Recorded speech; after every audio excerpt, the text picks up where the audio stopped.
Mary, thank you for joining us today. You are here from Equal Voice, and you're going to tell us a little bit about who Equal Voice are and what you do. Do you want to take it away? Yeah. So Equal Voice are a citizens advocacy project, and we work in Central Fife. What we do is we recruit volunteers in the local area that we train up to become advocates. We match the advocate with a vulnerable person, and that could be someone that's maybe got a mental health issue, a learning difficulty, or a physical disability. And the advocate is really there to support that person to speak up for themselves. Quite often, someone that's vulnerable finds it difficult to find out information or to request or access information. So the advocate can support them in doing that. And that's the main part of the job. There's lots of little bits to it as well, but you know, it's each partnership is very unique. So, you know, once the advocate and the partner is matched, they become a citizens partnership, advocacy partnership, and we support that through its lifetime. Okay. So you've given a couple of examples there in general terms of what you would do. So if, for example, I was to sign up, is there a sort of criteria that you would match me with, or do you base it on interest or anything like that? Yeah, well, quite often we would take someone, you know, the advocate maybe have an interest in comic characters or something like that, or you know, the partner might have interest in those types of films, you know, superheroes. So if there's an interest, you know, an obvious interest, we would try and match those people together. And it just depends. It could be that, you know, it's to do with age or locality, and it could be something like they both enjoy arts and crafts, but the person that if you came to me and said to me, I'd like to be an advocate, as far as skills are concerned, it would really be someone that can listen, that can speak up for a person, that can empathise, that's kind and just wants to help. You know, normal, everyday people in the community that can do it. Very good. I like it. I like that there's a shared interest aspect of that as well.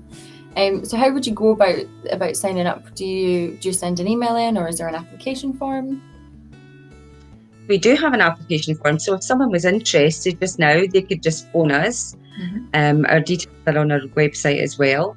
And they could phone, or they could go onto Facebook or our website, which is actually currently being rebuilt. And we would probably email an application form now.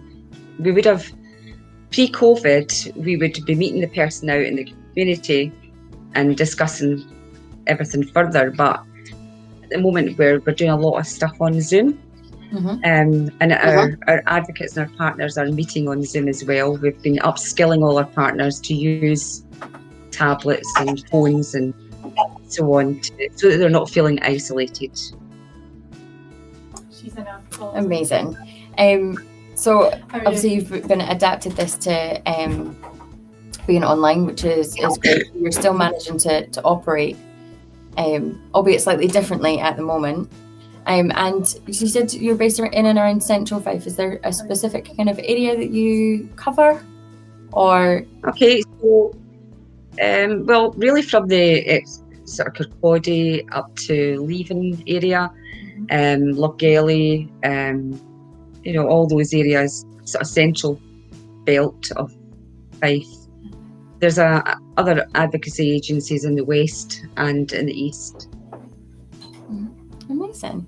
Sounds pretty good. So yeah, I think it's a really nice way to get involved, and you normally come in and speak to our students kind of face to face. How would you say, it's such a shame we can't do it, but do you think that this gives people a real sort of benefit to gain some sort of experience that they can apply to other things as well? I know, you can sign up just by being a good human being and wanting to help, but what kind of skills would you say that you can take away from a volunteer role like this?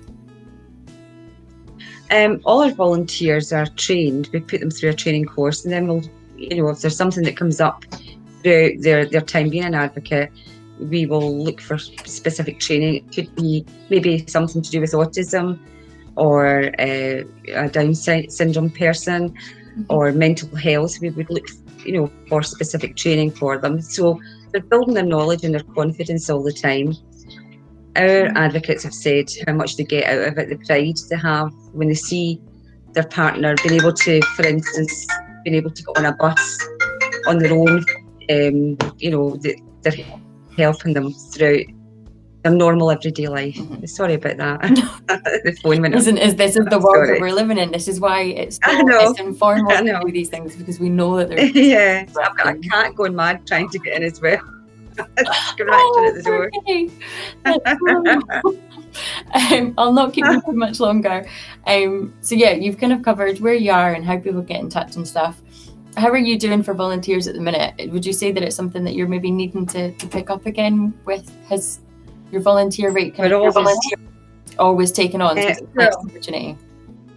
We're always looking for volunteers, always, and we don't have a big long list. And as you can imagine, trying to match the right person with the right partner it can take a while. You want to make sure you've got the right person, because it's generally a long-term advocacy partnership. So you want them to be able to get on and to understand each other, and for the advocate to be able to work with the partner. So normally we would be at the Freshers Week, and normally we would be promoting our service through different agencies. So at the moment, this is great that we can at least do this, but there are still people through agencies like Fife Voluntary Action. We're still receiving application forms, which is fantastic, and still recruiting and still taking people that would like an advocate, that referring themselves or being referred to us. So that's still ongoing. It's just done in a different way now. It's just a bit different. And I suppose my last question on this before I let you go away and let your cat back in is, is there a certain amount of time that you hope that a volunteer will sign up for? Is there a sort of a minimum, I'm going to say minimum term, that's not the right word I'm looking for, but I know what you mean. There's no certain amount of time. We would hope that each person that comes on would hopefully stay for a long time. But there are occasions things crop up and they can't do that. Life takes over, so we wouldn't keep someone with us if they didn't want to be with us. It doesn't work like that. But most of our partnerships that have gone on for 15 years. And we've got partnerships that have maybe only lasted 6 months. And sometimes, especially just now, if there's a particular issue and someone's feeling really isolated, if we can partner them up with an advocate just to have a chat, via Zoom or on the phone, then it can help them even in the short term. So there's no limits on it. Time limit, no. Amazing. Well, I'm gonna thank you very much for coming on and doing this today. It's really important, I think, that we still get these messages out here from both a volunteer wanting to get out into the community perspective and for people that are needing the service. So yeah, thank you so much for being here, and I'll make sure all of you so much too. Yeah. And just to let you know, we put everyone through their PVG as well. We pay for it. So amazing. So yeah, lots of benefits. Any students want to get involved. That might be a really nice way for people to kind of gain some others. I think care experience is the wrong word, but in that environment where if you're thinking about a career in that path, this is a really nice way to get involved and get some experience. Definitely is. Yeah, definitely. Thank you so much.